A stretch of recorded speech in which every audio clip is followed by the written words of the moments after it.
જય માતાજી, જય શ્રી કૃષ્ણ મિત્રો। આજે આપણે જોવાના છીએ અષાઢી પૂનમના દિવસે કરવામાં આવતો એક મુઠ્ઠી મીઠાનો ઉપાય। જો આ ઉપાય કરવામાં આવે તો દેવી લક્ષ્મીજી ખૂબ જ પ્રસન્ન થશે અને આપને કરોડપતિ બનતા કોઈ જ રોકી નહીં શકે। તો મિત્રો, આ વર્ષે અષાઢી પૂનમના દિવસે ખૂબ જ મોટો સંયોગ થવા જઈ રહ્યો છે, માટે જે એક મુઠ્ઠી મીઠાનો ઉપયોગ કરવામાં આવશે તો માતા લક્ષ્મીજી ખૂબ જ પ્રસન્ન થશે અને આપની આર્થિક તંગી હંમેશને માટે દૂર થઈ શકે છે। તો ચાલો મિત્રો, આજે આપણે વિગતે જોવાના છીએ કે એક મુઠ્ઠી મીઠાનો ઉપાય। તે પહેલાં જો આપ અમારી ચેનલમાં નવા હોય તો ચેનલને સબસ્ક્રાઈબ કરી કોમેન્ટ બોક્સમાં જય મા લક્ષ્મી લખવાનું ભૂલશો નહીં। અને મિત્રો, આ એક ઉપાય એવો છે કે જેના માટે તમારે વધારે સમય કાઢવાની જરૂર નહીં પડે, માત્ર 5 જ મિનિટ જોશે અને આ ઉપાય કરવાથી તમને તમામ સમસ્યાઓમાંથી મુક્તિ મળી શકે છે। મિત્રો, તમે જોયું હશે એવી રીતે અમુક ઘરની અંદર કોઈ જ પ્રકારની ખાસ વાતો ન હોવા છતાં પણ પારિવારિક ઝઘડાઓ રહેતા જ હોય છે। સતત કોઈને કોઈ બીમારીઓ રહેતી હોય છે અને નોકરી ધંધામાં ખૂબ જ મહેનત કરવા છતાં પણ સફળતા મળતી નથી, એટલે કે હંમેશાને માટે આર્થિક તંગીનો ભોગ બનીને રહે છે। આ તમામ સમસ્યાઓ વાસ્તુદોષ, પિતૃદોષ કે ગ્રહ દોષ હોઈ શકે છે। મિત્રો, તમને જણાવી દઈએ છીએ કે આ દરેક સમસ્યાઓનું સમાધાન આપણા વાસ્તુશાસ્ત્રમાં આપેલું જ છે। ઘણા પંડિતોએ અને શાસ્ત્રના જાણકારોએ વાસ્તુશાસ્ત્રમાં બતાવ્યું છે। તો વાસ્તુશાસ્ત્ર પ્રમાણે આ પ્રકારના એક મુઠ્ઠી મીઠાનો ઉપયોગ કરવામાં આવે તો આપની દરેક સમસ્યાઓ દૂર થઈ શકે છે।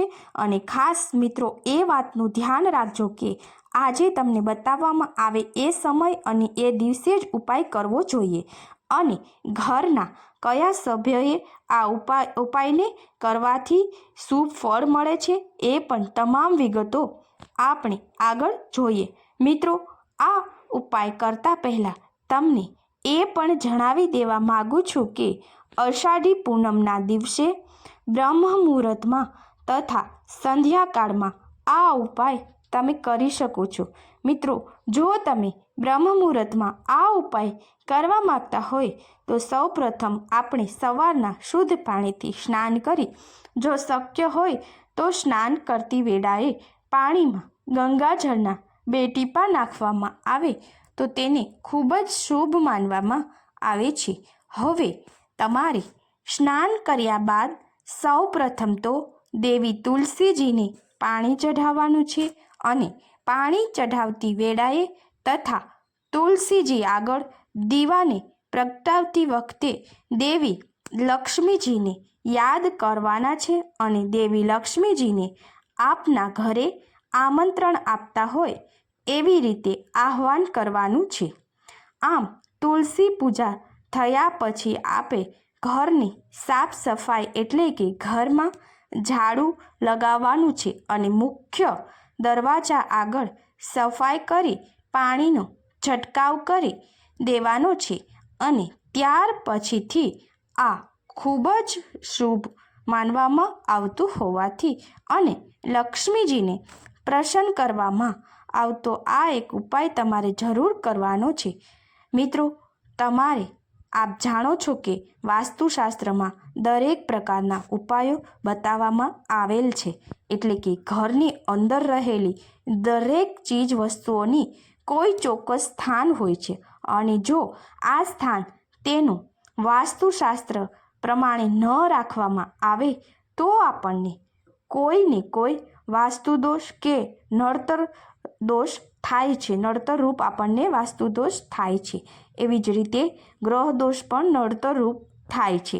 મિત્રો, આજના સમયમાં દરેક વ્યક્તિને આર્થિક તંગીનો સામનો કરવો પડે છે, કારણ કે જાણીએ અજાણીએ કોઈને કોઈ વસ્તુ કે નિયમોનું ભંગ આપણાથી થતો હોવાથી આર્થિક તંગીનો સામનો આપણે કરીએ છીએ અને દરેક વ્યક્તિના ખર્ચાને પહોંચી વળવા માટે પૈસાની ખૂબ જ જરૂર હોય છે. એટલે આર્થિક તંગીમાંથી મુક્ત થવા માટે આ પ્રકારના વાસ્તુ ઉપાય કરવામાં આવે તો થોડાક જ સમયમાં આપની દરેક મનોકામનાઓ પૂર્ણ થઈ શકે છે.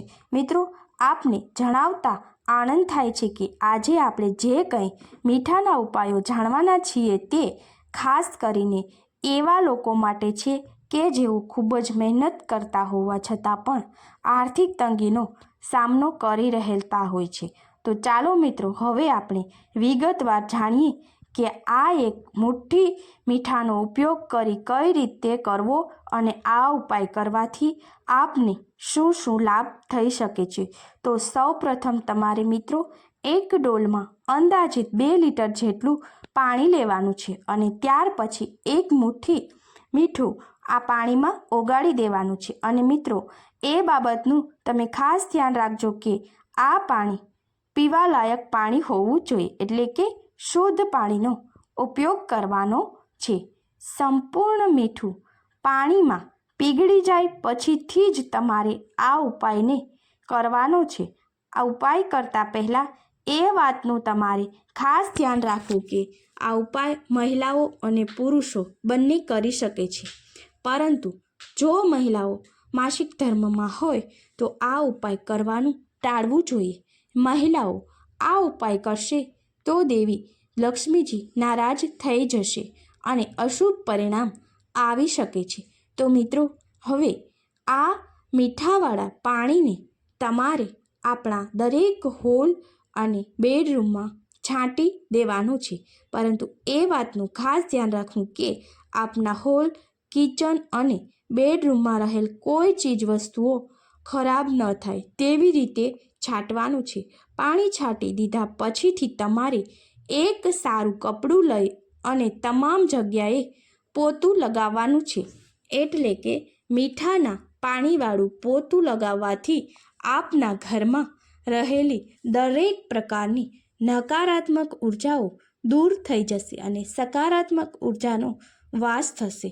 જો મિત્રો સકારાત્મક ઉર્જા હશે તો દેવી લક્ષ્મીજી પ્રસન્ન થશે અને આપના ઘરે હંમેશને માટે પૈસાની તંગી દૂર થઈ જ જશે.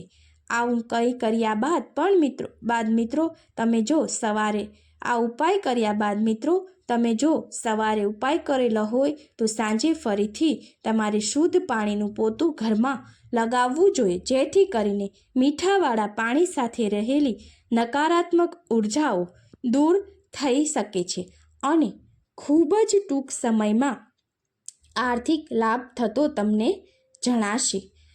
તો અને દેવી લક્ષ્મીજીની હંમેશને માટે તમારા ઉપર કૃપા અને આપણા ઘર ઉપર રહેશે. તો મિત્રો, આશા રાખું છું કે તમને આ વિડીયો પસંદ આવ્યો હશે અને આવા જ બીજા વિડીયો જોવા માટે આપ અમારી ચેનલમાં જોડાયેલા રહેજો, જેથી કરીને તમને વાસ્તુશાસ્ત્રના ઉપાયો જોવા મળશે અને અમારી ચેનલમાં તમે જોડાયેલા રહેજો. આભાર. જય શ્રી કૃષ્ણ મિત્રો. જય મા લક્ષ્મી. તો વિડીયોને લાઈક, શેર અને સબસ્ક્રાઈબ જરૂર કરજો. જય મા કુળદેવી.